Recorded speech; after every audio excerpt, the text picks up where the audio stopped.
जी, आज हम अपना सेकंड लेक्चर स्टार्ट करने जा रहे हैं। कल के लेक्चर में हमने डिमांड की डेफिनेशन पढ़ी और फिर उसके बाद उसके कुछ डिटर्मिनेंट्स हमने पढ़े। ठीक है, डिटर्मिनेंट्स कंप्लीट नहीं हो सके थे, लेकिन कल के लेक्चर में से कोई क्वेश्चन पूछना चाहते हो तो पूछ लीजिए। कोई क्वेश्चन नहीं? चलिए आज का लेक्चर स्टार्ट करते हैं। आज मैं कल के लेक्चर की एक क्विक रिवीजन भी कर देता हूं, फिर उसके बाद हम आगे चलेंगे, डिटर्मिनेंट सीखेंगे। कंसेप्ट हम क्या सीख रहे थे कल के लेक्चर में? हमने ये सीखा कि इकोनॉमिक्स में 4 मार्केट पार्टिसिपेंट्स होते हैं, बायर, सेलर, गवर्नमेंट और फॉरेन ट्रेडर्स।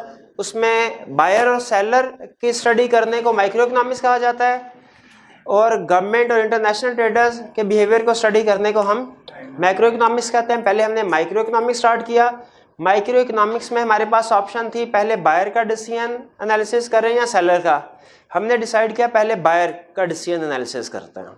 तो बायर कौन बंदा होता है? जो कि मार्केट में जाके चीज़ों को बाय करता है। जब वो मार्केट में जाके कहता है ये कि मुझे ये चीज़ चाहिए, मैं ये चीज़ खरीदना चाहता हूँ, तो हम कहते हैं मार्केट में डिमांड क्रिएट हुई। ठीक है, और डिमांड किसी भी मार्केट में डिमांड कभी कांस्टेंट नहीं होती, फ्लक्चुएट करती रहती है। किसी दिन डिमांड कम है, किसी दिन डिमांड ज्यादा है। हमने एज इकोनॉमिस्ट ये डिसाइड किया था कि हमें पता होना चाहिए कि किसी भी मार्केट में अगर डिमांड इंक्रीज या डिक्रीज होती है उसके पीछे फैक्टर्स कौन से हैं, क्या रीजंस हैं। आम लोगों को तो शायद नहीं पता हो कि जी कल इस दुकान से गुजरे, सामने से गुजरे थे तो ये खाली पड़ी थी, आज इसी दुकान के सामने से गुजरे हैं तो रश लगा हुआ है। आम लोगों को शायद ना पता हो, लेकिन एज इकोनॉमिस्ट हमने इन चीज़ों का एनालिसिस करना होता है कि क्या रीजंस होती हैं कि किसी वक्त में लोगों की डिमांड कम होती है, किसी वक्त में ज़्यादा। तो हमने ये सीखा कि डिमांड के कुछ डिटर्मिनेंट्स हैं, फैक्टर्स हैं, रीजंस हैं कुछ जिनकी वजह से डिमांड कम या ज़्यादा हो सकती है। वन बाय वन हम उन रीजंस को पढ़ रहे हैं और समझ रहे हैं।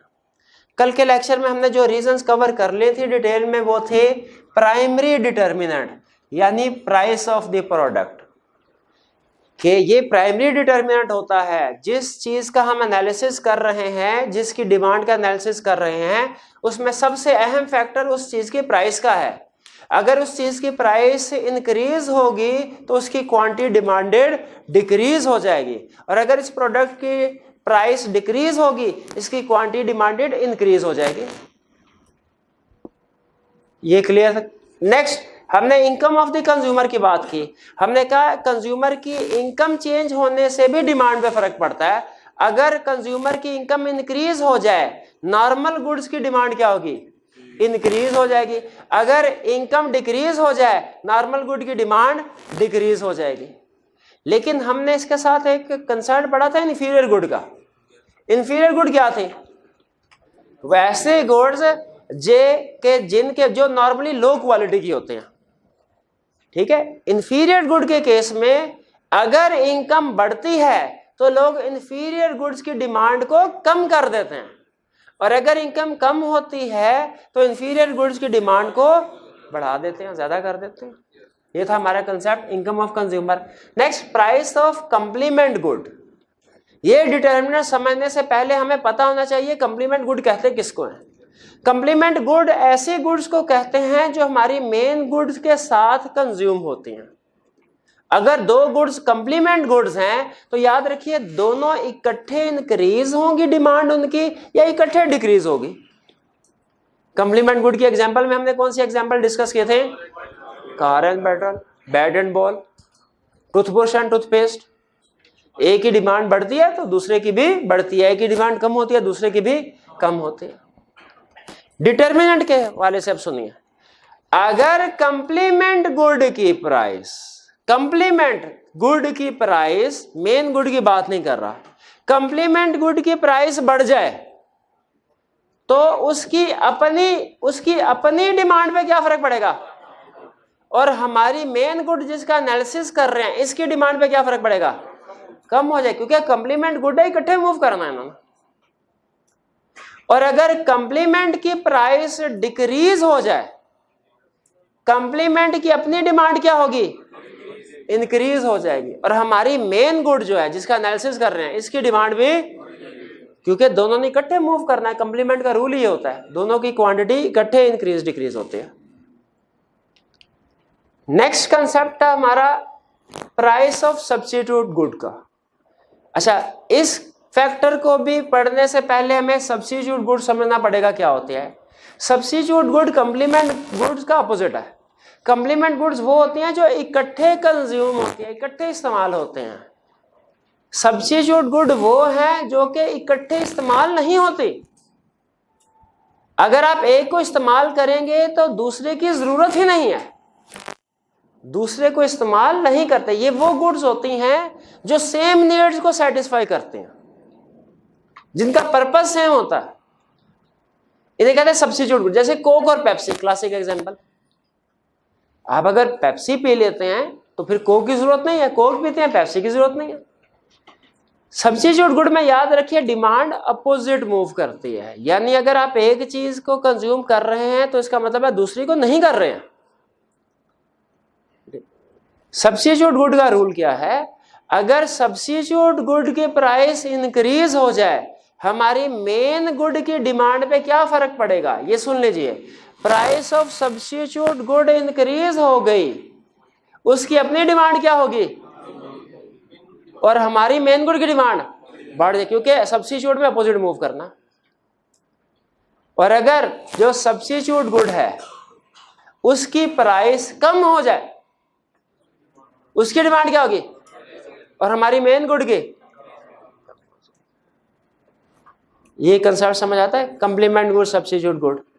चलिए next, population number of buyers. Simple, अगर आपकी पॉपुलेशन या नंबर ऑफ बायर्स ज्यादा होंगे, इंक्रीज करेंगे, आपकी डिमांड क्या होगी, इंक्रीज हो जाएगी, बढ़ जाएगी। Future expectation about price and shortage, ये नया कंसेप्ट है, यहां से अब स्टार्ट करने जा रहे हैं। Future expectation about future expectation about price and. आपको अगर पता चले कल से पेट्रोल जो है वो 200 रुपए लीटर होने वाला है, आज आप क्या करेंगे, कल नहीं पूछ रहा कि कल क्या करेंगे, आज क्या करेंगे। आप पहुंच जाएंगे पेट्रोल पंप पे, हाँ टैंकी फुल करवाओ, जितने दिन सुकून से गुजरते हैं वो तो गुजरे। इसका मतलब ये है कि अगर फ्यूचर में हमारी एक्सपेक्टेशन है प्राइस बढ़ेगी, हमारी करंट डिमांड क्या होगी, बढ़ जाएगी। याद रखें ये हमारे इस कंसेप्ट के अगेंस्ट नहीं जा रहा, ठीक है। अगर कल को प्राइस 200 रुपए होनी है तो कल की डिमांड कम होगी, वो ये कंसेप्ट है। कल को प्राइस 200 रुपए लीटर होनी है, आज डिमांड पे क्या फर्क पड़ेगा, ये कंसेप्ट है। अगर एक्सपेक्टेशन ऑफ फ्यूचर में प्राइसेस इंक्रीज हो जाएंगी, करंट डिमांड पे क्या फर्क पड़ेगा, इंक्रीज हो जाएगी। अगर फ्यूचर में एक्सपेक्टेशन हो कि प्राइसेस रिड्यूस हो जाएंगे, करंट डिमांड पे क्या फर्क पड़ेगा, कम हो जाएगी। अगर पता चले जी कल को पेट्रोल जो है 50 रुपए लीटर होने वाला है, हम कहेंगे यार पहले इरादा था आज पेट्रोल भरवाना है, लेकिन अब आज नहीं भरवा, कल ही भरवाएंगे कम रेट पे, तो आज कल हो जाएगी। इसी तरह अगर हमें पता चले फ्यूचर में शॉर्टेज होने वाली है किसी चीज की, आपको याद है वो सीएनजी के जब 3-4 दिन हुआ करते थे कि 4 दिन सीएनजी मिलेगी, तो अगर पीर को सीएनजी नहीं मिलने तो इतवार को क्या हाल होता था, लाइनें लग जाती थी कि नहीं। तो अगर फ्यूचर में एक्सपेक्टेशन है कि फ्यूचर में शॉर्टेज होगी, एक्सपेक्टेशन है शॉर्टेज होगी, तो बताइए आज की डिमांड पे क्या फर्क पड़ेगा, बढ़ जाएगी। क्लियर होती है ये बात। टेस्ट और प्रेफरेंस, कहते हैं सम टाइम लोगों का टेस्ट या प्रेफरेंस जो है वो चेंज हो जाती है। क्यों चेंज हो जाती है, कोई स्पेशल ओकेजन्स की वजह से चेंज हो जाती है, ठीक है, वेदर कंडीशंस की वजह से चेंज हो जाती है, ठीक है। जैसे आप देखते हैं कि नॉर्मली पूरा साल में हम पाकिस्तानी अवाम नॉर्मली खजूरें इस्तेमाल नहीं करते हैं, लेकिन जैसे ही रमज़ान आता है उसकी डिमांड बढ़ जाती है। ये किस वजह है, क्योंकि हमारी प्रेफरेंस ये होती है कि हमने अफ्तारी करनी है तो खजूर के साथ करनी है, हमारी प्रेफरेंस ऐसी है। इसी तरह नॉर्मली आप देखें तो वो जो समोसे वाले हैं उनकी दुकान पे इक्का दुक्का लोग जो है वो खरीदारी करने के लिए आएंगे, लेकिन जैसे ही मौसम बदला और हल्की हल्की बारिश होना शुरू हो गई, देखो उधर रश लग जाता है, क्योंकि लोगों का टेस्ट या प्रेफरेंस चेंज हो जाते हैं। वो कहते हैं नहीं अब जो है ना, अब इस मौसम में समोसा खाने का सही मजा आएगा, तो उनका टेस्ट प्रेफरेंस चेंज होता है। तो लोगों का टेस्ट या प्रेफरेंस किसी स्पेशल ओकेजन की वजह से, वेदर कंडीशंस की वजह से, ठीक है, चेंज हो जाते हैं। टेस्ट या प्रेफरेंस तो हमें पता होना चाहिए। मैकडोनल्ड वाले गए इंडिया बीफ बर्गर खिलाने, उनको पता चला पूरी दुनिया में कामयाब हो गया, इंडिया में बुरी तरह फ्लॉप हो गया बीफ बर्गर। क्यों भला? बीफ को इस्तेमाल ही नहीं करते, टेस्ट या प्रेफरेंस, उन्होंने एनालिसिस ही नहीं किया डिमांड के डिटरमिनेंट्स का कि भाई इस फैक्टर की वजह से लीजिए वो बीफ बर्गर इस्तेमाल नहीं करेंगे। फिर उन्होंने चेंज किया उसको, फिर वो आलू महाराज निकाला और फिर वो जो है उन्होंने सेल किया। तो बहरहाल हमें अंदाजा होना चाहिए कि किस जगह पे किस चीज की डिमांड में कितने फैक्टर है। देखिए कि छोटा मोटा फेलियर नहीं था, ठीक है, इसीलिए आपको सिखा रहे हैं कि बिजनेस प्लेस पे जाने से पहले आपको इन चीजों का अंदाजा होना चाहिए प्रैक्टिकल लाइफ में। एडवर्टीजमेंट, क्या एडवर्टीजमेंट से डिमांड पे कोई फर्क पड़ता है? हाँ, बिल्कुल पड़ता है। अवेयरनेस ना भी हो फिर भी अच्छी एडवर्टीजमेंट सक्सेसफुल हो ना, इंक्रीज हो जाती है डिमांड। वो नहीं वो पिछले वो मशहूर आता है कोका कोला पिला दे, ठीक है, कितना मशहूर हो, उसके बाद आपके ख्याल में क्या कोका कोला की डिमांड नहीं बढ़ी होगी? बिल्कुल बढ़ी होगी, ठीक है। तो ये अगर अच्छी एडवर्टीजमेंट हो, सक्सेसफुल एडवर्टीजमेंट हो, तो इससे डिमांड पे क्या फर्क पड़ता है? इंक्रीज हो जाती है। फिर इसी तरह बाज़ औक़ात नेगेटिव एडवर्टीजमेंट भी होते हैं।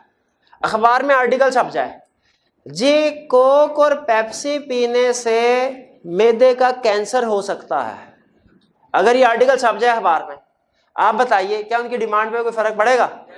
बिल्कुल फर्क पड़ेगा, डिमांड डाउन, ठीक है। वो जो है ये एडवर्टीजमेंट ही है। तो फिर इसके बाद next element, availability of credit facilities. एक दुकान पे लिखा है नकद बड़े शौक से उधार अगले चौक से, दूसरी दुकान पे लिखा है उधार की सहूलत मौजूद है। किसकी चीजें ज्यादा सेल होंगी? उधार की सहूलत, ठीक है। प्रैक्टिकली कॉर्पोरेट लेवल पे मोर देन 90% जो ट्रांजैक्शंस होती हैं वो क्रेडिट की होती हैं। तो इसीलिए अगर क्रेडिट फैसिलिटीज हैं, लोगों को मुहैया की गई हैं, तो डिमांड बढ़ेगी, वरना नहीं बढ़े। आज से 20-25 साल पहले लाहौर की सड़कों पे इतना रश नहीं होता था जितना अब होता है, ठीक है। किसी भी लाहौर के किसी भी कोने में हो, ऑफिस में छुट्टी हुई, घर पहुंचते पहुंचते 1 घंटा लग जाता है, ठीक है। ये किस वजह से इतना रश? आज से 20-25 साल पहले बैंक ने पहले लीज पे गाड़ियां नहीं दिया करते थे, फिर बैंक ने लीज पे गाड़ियां देना शुरू कर दी। अब जिन लोगों के पास, जो सैलरीड पर्सन थे, जिनके पास एक ही दफा में इतने पैसे नहीं होते थे कि गाड़ी खरीद सके, जब बैंक ने कहा जी लीज पे हमसे गाड़ी खरीदिए, महीने हर महीने किस्त देते रहिएगा, उन लोगों ने भी गाड़ियां खरीद ली। तो बताइए डिमांड बढ़ी कि कम हुई क्रेडिट फैसिलिटी की वजह? बढ़ी। अब देखिए आपको हर बंदे के पास गाड़ी नजर आएगी, दूसरे बंदे के पास। तो ये अवेलेबिलिटी ऑफ क्रेडिट फैसिलिटी, अगर क्रेडिट फैसिलिटीज मौजूद हो तो डिमांड क्या होगी? बढ़ जाएगी। यहां तक चीजें समझ आती हैं? चलिए, ये हमारा लर्निंग ऑब्जेक्टिव था, ठीक है। अब रीडिंग कर लीजिए लर्निंग ऑब्जेक्टिव 2 की। आपके पास 5 मिनट हैं, आपको नोट्स प्रोवाइड कर दिए गए हैं, लर्निंग ऑब्जेक्टिव 2 की रीडिंग कर लें।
जी, कोई क्वेश्चन पूछना चाहते हो पूछ लीजिए। फैक्टर्स ऑफ प्रोडक्शन, ये किस जगह वर्ड यूज हुआ वर्ड?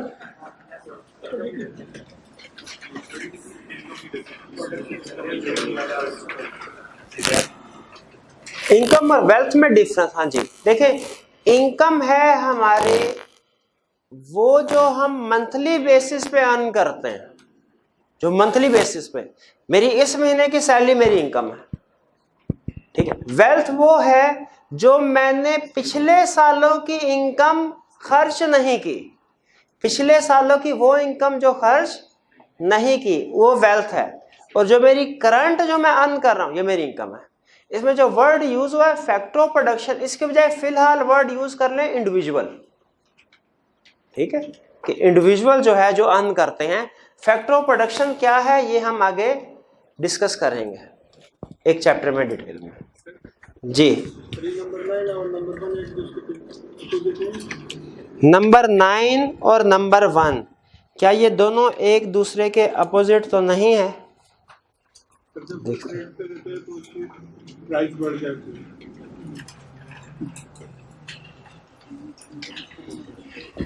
नंबर 1 और नंबर 9 आपने कहा अवेलेबिलिटी ऑफ क्रेडिट फैसिलिटी, नहीं, availability of credit facility different concept है, ठीक है। अभी हमने सिर्फ उसको एक एंगल से देखना है, मैंने आपको इनका मिक्स नहीं करवाया, इनको इकट्ठा करके नहीं सिखाया।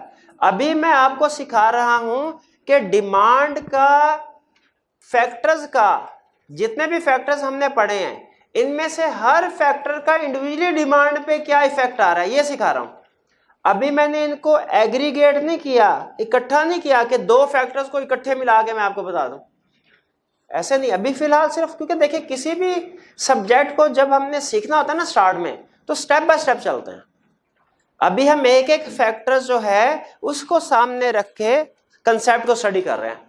इसी चैप्टर के एंड पे जब हम पहुंचेंगे ना, तब आप देखेंगे कि वो एक सिचुएशन में एक से ज्यादा फैक्टर्स को इन्वॉल्व कर रहा है, लेकिन अभी आपने इसके बारे में नहीं सोचना। ये जो मैंने आपको फैक्टर्स बताए, ये समझ आ गए कैसे डिमांड को इफेक्ट कर रहे हैं। अभी तक का पर्पज ये था। अब सुन लें, एग्जाम में वो क्वेश्चन कैसे टेस्ट कर सकता है ये डिटर्मिनेंट्स ऑफ डिमांड का। एग्जाम में वो हमसे ये नहीं कहेगा कि 10 नंबर के साथ होने का डिटर्मिनेंट्स ऑफ डिमांड बताओ, ठीक है। वो हो सकता है कि आपसे कहे कि कोई से 3 डिटर्मिनेंट्स एक्सप्लेन कर दो, 2 या 3, ऐसे भी पूछ सकता है क्वेश्चन। या क्या कर सकता है, से डिटर्मिनेंट दे देगा, कहेगा बताओ कि price of substitute good demand को कैसे इफेक्ट करते हैं। इसका मतलब है हमने एग्जाम में जो उसका बताया हुआ डिटर्मिनेंट है उसको एक्सप्लेन करना है, बाकी के डिटर्मिनेंट्स को एक्सप्लेन नहीं करना। या सम टाइम वो कह देता है डिटर्मिनेंट भी बताता है, चेंज भी खुद बताता है। कहता है price of complement good increase हो गई, इसका डिमांड पे बताओ क्या इफेक्ट होगा। अब इसका मतलब है पहली चीज हमने कंप्लीमेंट गुड के अलावा बाकी फैक्टर्स छोड़ देने, उनमें से कोई भी नहीं बताना, इररेलेवेंट हो गए। और दूसरा, प्राइस ऑफ कंप्लीमेंट गुड में भी जो उसने पूछा है इंक्रीज पूछा है, तो हमने उसे इंक्रीज का ही इफेक्ट बताना है, डिक्रीज का इफेक्ट नहीं। अगर तो हम खुद से एक्सप्लेन करें, अगर वो सिर्फ इतना कहे कि प्राइस ऑफ कंप्लीमेंट गुड का डिमांड पे क्या इफेक्ट है, तो मेरी मर्जी है, मैं चाहे price of complement good increase करके बताऊं इफेक्ट, चाहे डिक्रीज करके बताऊं, चाहे मेरे पास टाइम है तो दोनों बता दूं कि price of complement good increase होगी तो ये इफेक्ट होगा, डिक्रीज होगी तो ये इफेक्ट होगा। लेकिन जब वो खुद से स्पेसिफाई कर दे कि आपने मुझे सिर्फ price of complement good decrease हुई है इसका इफेक्ट बताना है, तो फिर हमने सिर्फ जो उसने पूछा है उसी का इफेक्ट बताना। ये समझ आई रिक्वायरमेंट, यानी क्वेश्चन की रिक्वायरमेंट के लिहाज से चलना है। जैसे जैसे वो हमें स्पेसिफिक इंफॉर्मेशन देता जाएगा, हमने उस स्पेसिफिक इंफॉर्मेशन के लिहाज से ही आंसर करना। क्लियर? नेक्स्ट कंसेप्ट की तरफ चलें। जी जी, देखिए एक्सप्लेनेशन कितने देनी है ये डिपेंड करता है मार्क्स पे। नॉर्मली 1 नंबर के लिए 1 फैक्टर काफी होता है, और इसलिए अगर आई कैप 4 नंबर के साथ पूछता है तो मैं कम से कम 4 फैक्टर्स तो लिखूंगा। अब इस फैक्टर को एक्सप्लेन करने में मेरे पास एक ऑप्शन होती है, इंक्रीज के साथ भी कर सकता हूं, डिक्रीज के साथ भी कर सकता हूं। आप किसी एक के साथ एक्सप्लेन कर दें काफी है, दोनों के साथ एक्सप्लेन करना जरूरी नहीं होता। जैसे अगर वो मेरे से पूछता है 1 नंबर के साथ इनकम ऑफ द कंज्यूमर को एक्सप्लेन करो, ठीक है, अगर वो 1 नंबर के साथ पूछता है तो मैं कहूंगा if income of consumer increases demand will increase, बस काफी है। यानी अगर उसने मुझसे 4 नंबर के साथ पूछा 4 फैक्टर्स एक्सप्लेन करो, तो मैं चारों फैक्टर्स को लिखूंगा, हेडिंग लिख दूंगा और नीचे एक्सप्लेनेशन लिख दूंगा। If price of complement good increases demand for main good will decrease, बस इतना काफी है। एक पॉइंट ऑफ व्यू बता देना काफी है, दोनों पॉइंट ऑफ व्यू बताना जरूरी नहीं है, ठीक है। हाँ, वो जब खुद से स्पेसिफिक क्वेश्चन पूछेगा तो दोनों पॉइंट ऑफ व्यू पूछ सकते हैं, इसलिए कंसेप्ट हम दोनों का क्लियर कर रहे हैं, ठीक है। लेकिन एग्जाम में हमने सिर्फ एक या इंक्रीज का लिखे या डिक्रीज का लिखे। अगर मार्क्स ज्यादा हैं फिर दोनों का लिख दो। वो 6 नंबर के साथ कहता है 3 डिटरमिनेंट एक्सप्लेन करो, तो फिर हम दोनों लिख देंगे।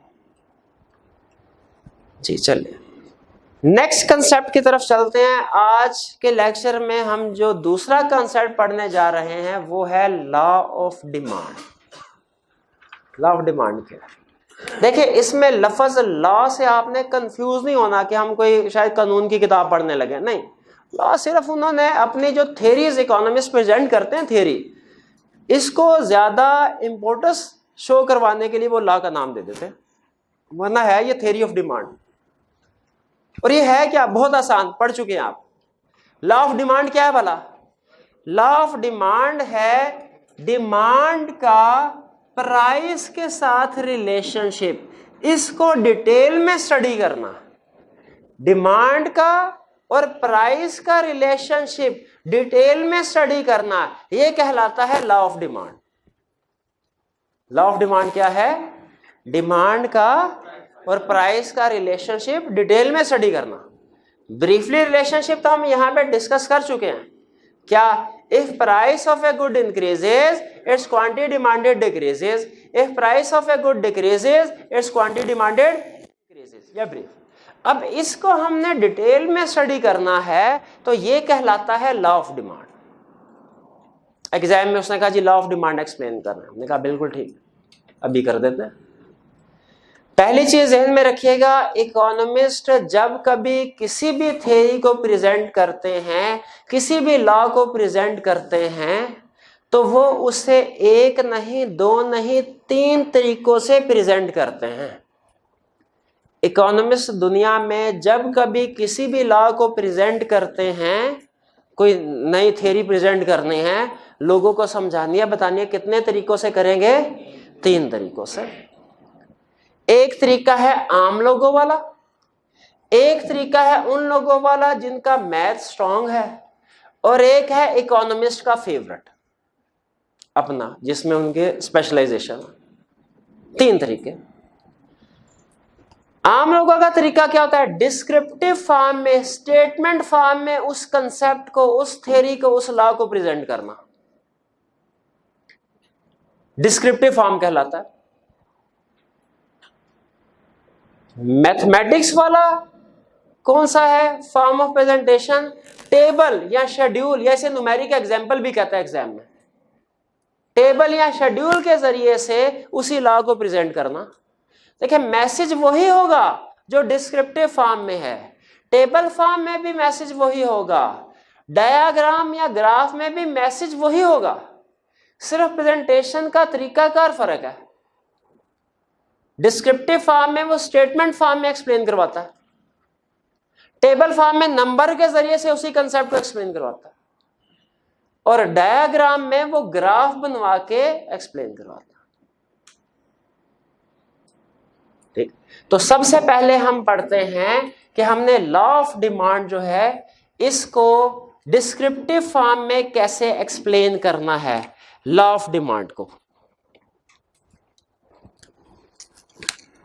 तो law of demand descriptive form में देखिए क्या कह रहा है? कह रहा है if price of a good increases it's quantity demanded decreases, if price of a good decreases it's quantity demanded increases. आगे लफ्ज लिखा है सेट्रस पारिबस, सेट्रस पारिबस। पहली चीज तो ये नोट कीजिए कि यहां पे मैंने शॉर्ट फॉर्म नहीं यूज की कि if price of a good increases it's quantity demanded decreases and vice versa. यहां पे वाइस वर्सा करके हमने बात आगे चले गए थे। यहां पे मैंने वाइस वर्सा की बजाय दूसरी स्टेटमेंट भी लिख दी। क्यों वाला लिखे? क्योंकि ये डिटेल पढ़ रहे हैं हम, इसमें हम अब डिटेल पढ़ रहे हैं। फिर इसके बाद ये सेट्रस पारिबस क्या है? सेट्रस पारिबस क्या? देखिए जब हमने एनालिसिस कर, इकोनॉमिक्स के साथ एक बहुत बड़ी बदकिस्मती ये है कि दूसरे जो सब्जेक्ट्स ना, जैसे फिजिक्स है, केमिस्ट्री है, बायो है, इसमें आपने एक्सपेरिमेंट करने हो ना कि अच्छा इस चीज को ज्यादा कर दे तो क्या होगा, इस चीज को कम कर दे तो क्या होगा। आपके पास लेबोरेटरी मौजूद है, आप उसमें जो भी आपने इंक्रीज डिक्रीज करके कॉम्बिनेशन बनाने हैं वो बना के देख सकते हैं। भाई धमाका होता है कि कोई चीज बनती है, वो सामने आ जाएगा, लेबोरेटरी मौजूद है।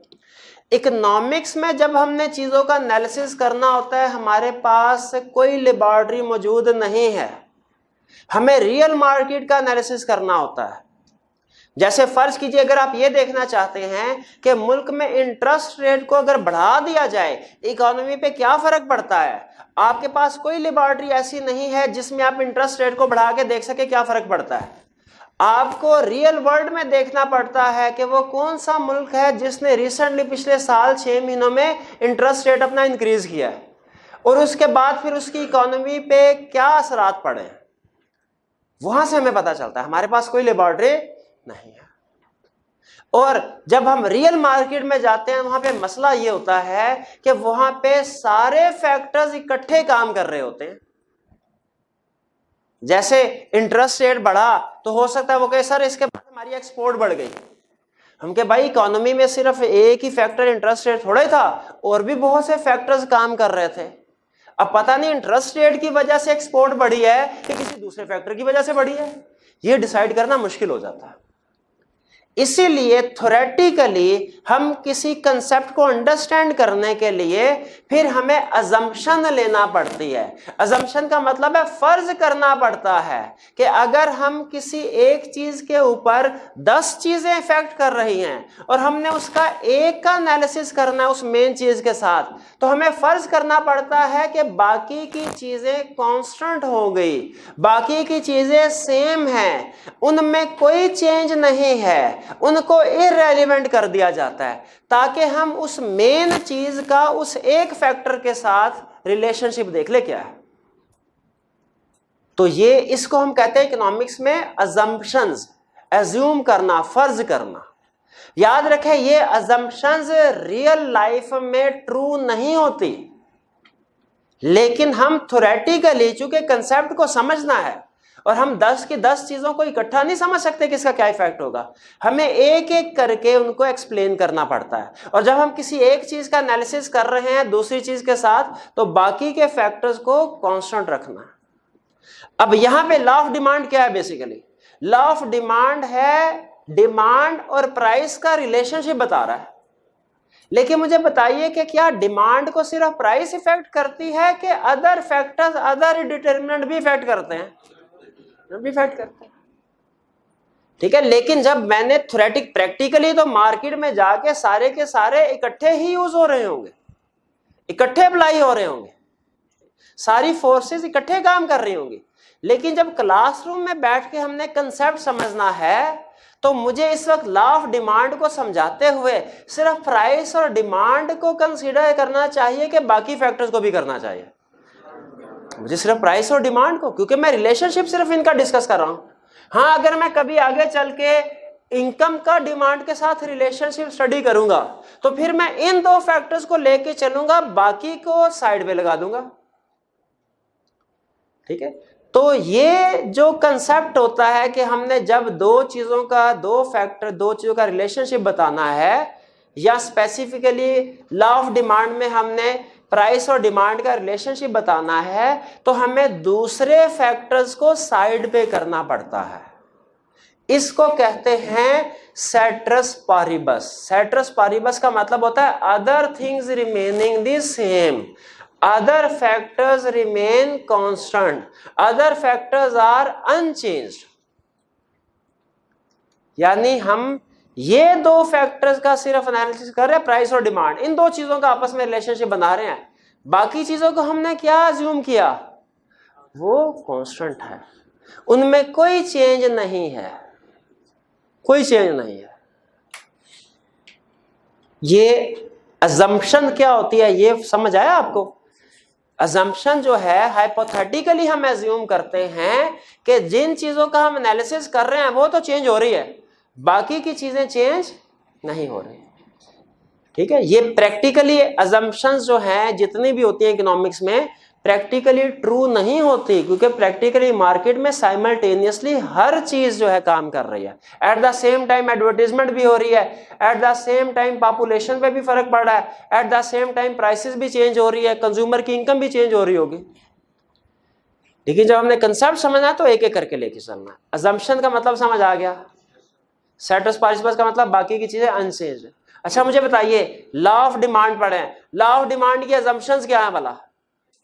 अजम्पशन ये है कि प्राइस के अलावा जितने भी डिटर्मिनेंट्स हैं, नॉन प्राइस डिटर्मिनेंट, ये सारे के सारे कांस्टेंट रहे। ये सारे के सारे क्या रहे? अब एग्जाम में क्वेश्चन आ गया 6 नंबर के साथ, assumptions of law of demand बताइए। अजम्पशंस ऑफ, मैंने लिखा assumptions of law of demand ये है कि all non-price determinants of demand should remain constant। Concept मेरा ठीक है, क्या एग्जामिनर मुझे मार्क्स देगा? नहीं देगा, मुझे एक एक करके इनको बताना होगा। assumptions of the law of demand क्या है?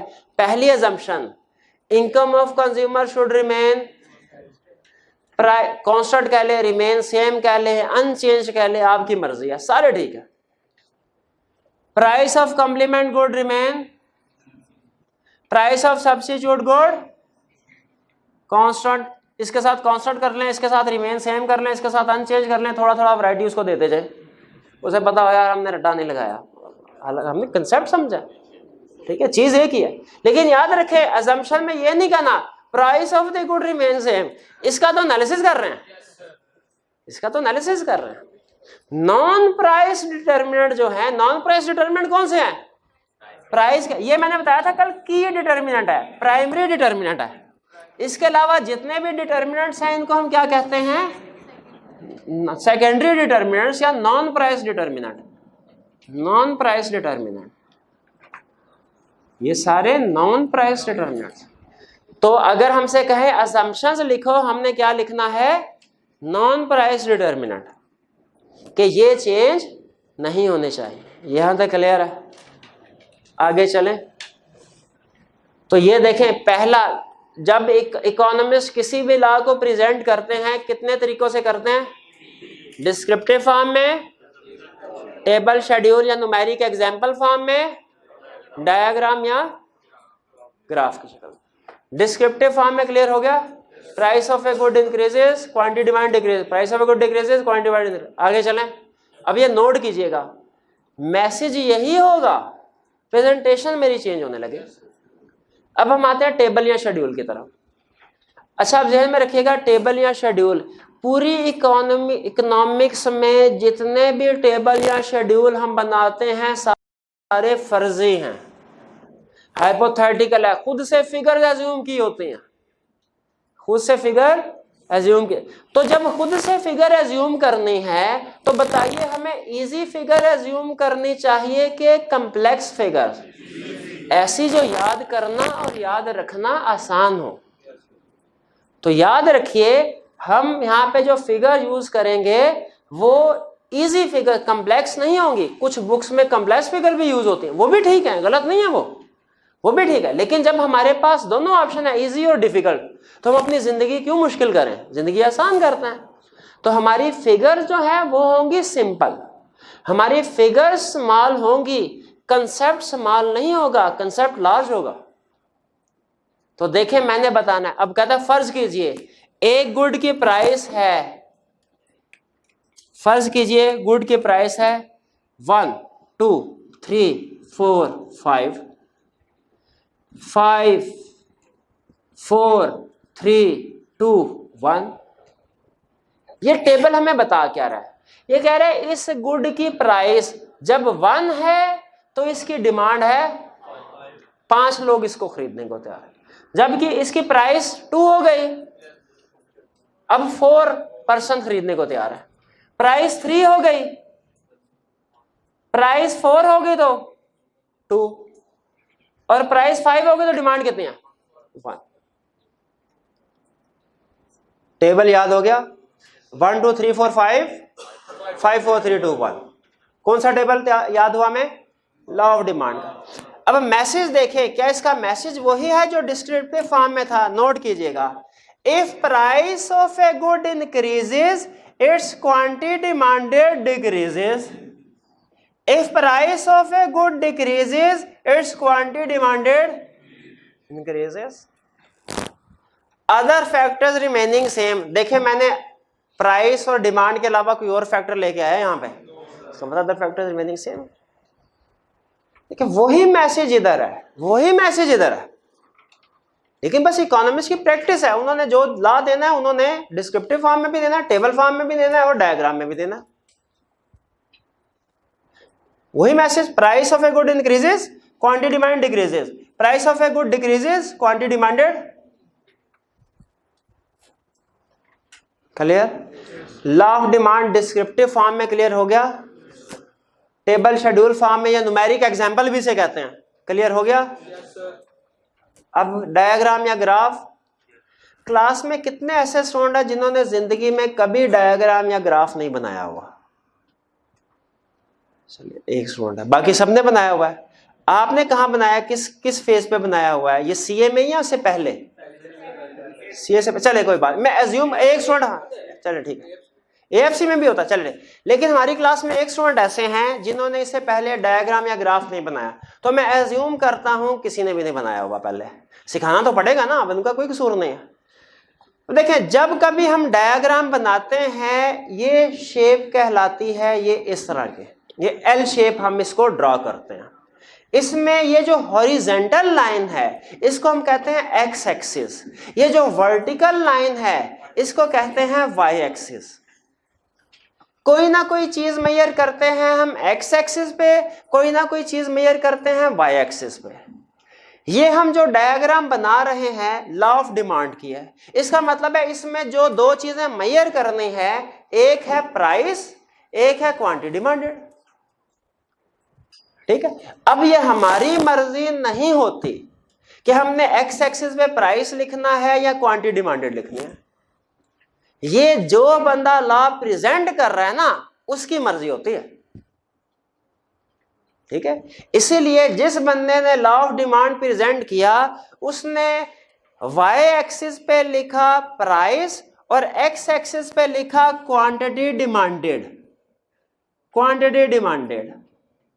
हमने कहा भाई ठहर जाओ, ये तुम्हें पता नहीं है कि प्राइस, मैथ नहीं पढ़ा तुमने, प्राइस तो इंडिपेंडेंट वेरिएबल होता है, वो तो एक्स एक्सिस पे आना चाहिए। क्वांटिटी डिमांडेड डिपेंडेंट वेरिएबल है, वाई एक्सिस पे आना चाहिए। तो वो बंदा हमें कहने लगा भाई लॉ ऑफ डिमांड कौन प्रेजेंट कर रहा है? हमने कहा आप। तो उसने कहा मर्जी किसकी चलेगी? उसने कहा फिर आपकी। तो याद रखिए, इकोनॉमिक्स में हमने मैथ वाले कंसेप्ट सारे के सारे अप्लाई हो एज इट इज जरूरी नहीं है। इकोनॉमिक्स में जो प्रैक्टिस होती है हम उसको फॉलो करते हैं, और प्रैक्टिस ये है कि प्राइस आएगी वाई एक्सिस पे, क्वांटिटी डिमांड किधर आएगी? एक्स एक्सिस पे। तकरीबन आगे भी जितनी डायग्राम्स हम बनाएंगे उनमें भी यही रूल है। ये क्लियर हो गया, एक्स एक्सिस वाई एक्सिस। अब आगे चलते हैं। हमने एक्स एक्सिस पे कुछ पॉइंट बनाने हैं और कुछ पॉइंट वाई एक्सिस पे बनाने हैं। टेबल देख के बता, ये ग्राफ बनता है टेबल की बेस पे, ग्राफ के पीछे काम कर रहा होता है टेबल। टेबल देख के मुझे बताइए एक्स एक्सिस पे क्वांटिटी डिमांडेड मेजर कर रहे हैं? कितने पॉइंट्स है क्वांटिटी डिमांडेड के? 5। तो यहां पे आपने 5 पॉइंट्स लगा देने हैं। कोशिश करें कि इक्वल डिस्टेंस पे हो, लेकिन लाजमी नहीं है, थोड़ा बहुत जो है वो फर्क आ सकता है, लेकिन कोशिश करनी है इक्वल डिस्टेंस। जैसे मैंने कोशिश की इक्वल डिस्टेंस पे कुछ पॉइंट कर दूं। इसी तरह वाई एक्सिस पे कितने पॉइंट्स चाहिए? 5 पॉइंट है, तो मुझे 5 पॉइंट, मैंने ये जितना को ड्रॉ किया है ना, मैंने इसी में 5 पॉइंट पूरे करने हैं। और कोशिश करूंगा कि डिस्टेंस, इनका आपस का डिस्टेंस इक्वल रहे।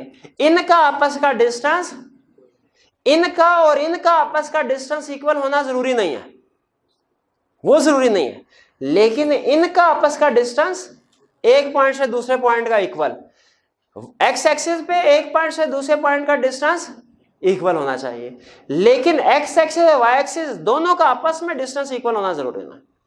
तो मैंने तकरीबन इक्वल डिस्टेंस रख के, अगर आपके पास फोटो है आप भी बड़ी आसानी के साथ इक्वल डिस्टेंस आइडेंटिफाई कर सकते हैं। यहां पे लिख दिया 0, ये ओरिजिन होता है। यहां पे लिखा 1, यहां पे लिखा 2, 3, 4, 5, 1 2 3 4 5। इसी तरह यहां पे अंदाजे से 1 2 3 4 5, 1 2 3 4 पॉइंट्स ड्रा कर लिए। अब क्या करना? डायग्राम ड्रा करना है। चलिए, पहला पॉइंट ये ड्रा करें, फिर दूसरा ये, फिर तीसरा। पहला पॉइंट क्या कहता है? जब प्राइस 1 है तो क्वांटिटी डिमांडेड कितनी है? 5। ये देखिएगा पॉइंट मैं कैसे आइडेंटिफाई कर रहा हूं। जब प्राइस 1 है, क्वांटिटी डिमांडेड कितनी है? 5।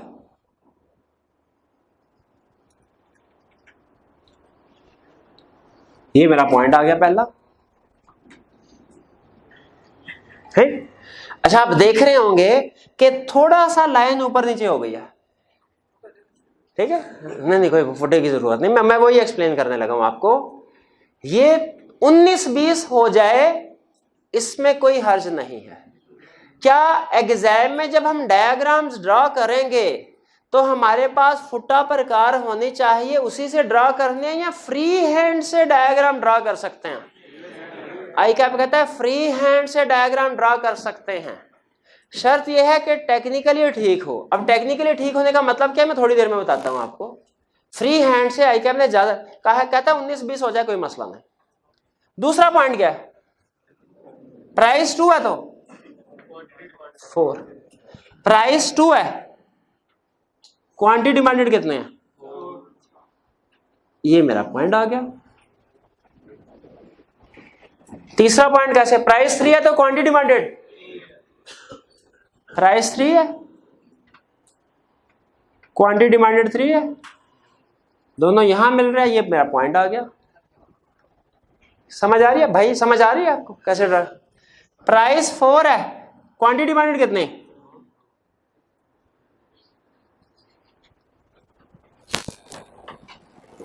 प्राइस 5 है, क्वांटिटी डिमांडेड कितने, ये पॉइंट, ये मेरे 5 पॉइंट आ गए। क्लियर हो गए पॉइंट कैसे ड्रा किए मैंने? अब क्या करना वाला, नुक्ते मिलाइए। ये पॉइंट्स हमने ड्रा किए हैं, जब आप इनको मिलाएंगे ये लाइन आई। अच्छा अब देखें, नहीं थोड़ा सा 19-20 है, ये 19-20 किस वजह से है, क्योंकि मैंने फ्री हैंड से ड्रॉ किया। याद रखें, फ्री हैंड से जब भी डायग्राम ड्रॉ करेंगे लाजमी कभी एग्जैक्ट नहीं आती, 19-20 का फर्क आता। आई कैप कहता है एक्सेप्टेबल है, कोई मसला नहीं है, घबराना नहीं, परेशान नहीं होना कि इसके नंबर घट जाएंगे, ये इस लाइन से नहीं गुजरा, नहीं ठीक है। वो एग्जैक्ट बनाने बैठेंगे, वो छोटी सी डायग्राम में आधा घंटा गुजर जाएगा। आई कैप कहता है मैं कंसेप्ट के ऊपर फोकस करता हूं, ये इस तरह की फॉर्मेलिटीज पे नहीं। ये कर्व जो असल चीज ये थी, ये डॉट्स जो है ये असल चीज नहीं है, डॉट्स तो पॉइंट तक पहुंचने के लिए ड्रॉ किया था। अब इस कर्व का नाम भी है, इस कर्व का नाम है डिमांड कर्व। कौन सा कर्व, डिमांड कर्व। इसको साथ चाहे तो एंड में पूरा लिख दे डिमांड कर्व, चाहे तो सिर्फ डी लिख दे, लेकिन कुछ ना कुछ लिखना जरूर है एंड में। भाई ये समझ आ गया? अब देखिए कंसेप्ट क्या, देखें इफ, देखें वही message, if price of a good increases quantity demanded. ये देखिए यहां से जब हम नीचे को आ रहे हैं, प्राइस क्या हो रही है, कम हो रही है, और क्वांटिटी डिमांडेड, ये देखिएगा जरा, if price of a good decreases it's quantity demanded, and if price of a good increases it's quantity demanded decreases. नहीं अभी नहीं भैया, अभी तो पिक्चर शुरू हुई है, ये तो पहली ये समझ आ गई आपको, डिमांड डायग्राम। अच्छा मुझे ये बताइए, इस डिमांड कर्व की जो डायग्राम है इसका स्लोप क्या है, डाउनवर्ड के अपवर्ड, पॉजिटिव के नेगेटिव? ये डिपेंड करता है आप कहां पे खड़े हैं। अगर तो मैं यहां पे खड़ा हूं तो डिमांड कर्व का स्लोप है अपवर्ड, और अगर मैं यहां पे खड़ा हूं डिमांड कर्व का स्लोप है डाउनवर्ड। बताइए कहां पे खड़े होकर देखना है हमने? याद रखें इकोनॉमिक्स में हमेशा ओरिजिन पे खड़े होकर देखते हैं। ओरिजिन पे खड़े होकर हमने किसी भी कर्व का स्लोप डाउनवर्ड है या अपवर्ड है, ओरिजिन पे खड़े होकर हमने देखना है। तो ओरिजिन पे खड़े होकर देखा तो ये डिमांड कर्व का स्लोप क्या हुआ, डाउनवर्ड हुआ। यहां तक क्लियर है? आज हमने क्या सीखा? आज हमने अभी तक के लेक्चर में क्विक सी रिवीजन कर लेते हैं। लेक्चर यहाँ पे खत्म हो गया, लेकिन मैं क्विक सी रिवीजन जो है करना चाहता हूँ। आज हमने 2 कंसेप्ट सीखे, एक डिटर्मिनेंट्स ऑफ डिमांड, के डिमांड को कौन कौन से फैक्टर्स इफेक्ट करते हैं, उसमें हमने कल 5 पढ़ लिए थे, और आज हमने बाकी के 4 भी कवर कर लिए, क्विक रिवीजन कर ली सबकी। फिर हमने देखा एग्जाम में क्वेश्चन कैसे टच कर सकता है। फिर इसके बाद हमने बाकी के डिटर्मिनेंट छोड़ दिए, डिमांड का जो मेन डिटर्मिनेंट था प्राइस, इसके साथ रिलेशनशिप देखा क्या डिटेल में। तो डिमांड और प्राइस का जो डिटेल में रिलेशनशिप है ये क्या कहलाता है? Law of demand. इकोनॉमिस्ट जब किसी भी लॉ, किसी भी थ्योरी को प्रेजेंट करते हैं, कितने तरीकों से प्रेजेंट करते हैं? 3 तरीकों से, डिस्क्रिप्टिव फॉर्म में, टेबल, शेड्यूल या न्यूमेरिक एग्जाम्पल फॉर्म में, और डायग्राम या ग्राफ फॉर्म में। हमने तीनों तरीकों से इस लॉ को प्रेजेंट कर दिया। समझ आ गया आपको? चलिए, लेकिन याद रखिए एक चीज अभी रहती है, ये जो डायग्राम या ग्राफ होता है इसको एक्सप्लेन भी करना होता है। अब मुझे बताइए, आपको हर डायग्राम बनाने के बाद बताया करूं कि इसको ऐसे एक्सप्लेन करो, इसको ऐसे एक्सप्लेन करो, इसको ऐसे एक्सप्लेन करो, कि एक ऐसा रूल बता दिया जाए कि जिससे आप सारी डायग्राम पता चल जाए कि सारी डायग्राम कैसे एक्सप्लेन करने हैं, रूल बता दिया जाए। हाँ, इसके लिए फिर मिलते हैं ब्रेक के बाद। तो इंशाल्लाह कल जो है, कल के लेक्चर में हम स्टार्ट इसी चीज से करेंगे कि डायग्राम्स या ग्राफ को एक्सप्लेन कैसे करना है, रूल क्या है इसका। ठीक है, चलिए लेक्चर खत्म आज का।